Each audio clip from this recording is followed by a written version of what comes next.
Welcome to Let Me Fix This. Enjoy the video. You're signed in and looking at Drive, so find the PDF you want to share. Click once to select it, then pause to confirm the file name and size so you don't copy the wrong item. Once done, right-click or use the top bar menu to open the sharing options. This is the first actionable step toward generating a link.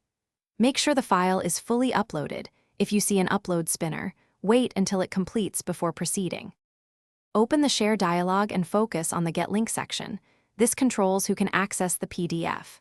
Change the restriction from restricted to anyone with the link so external users can open it, and then pick Viewer unless you need people to comment or edit. Viewer is safest for PDFs. Once the permission is set, click Copy Link. To confirm it works, paste that link in an incognito window. If the PDF loads, you've done it correctly. Paste the copied link into your message, website, or CMS and tell recipients they can view the PDF.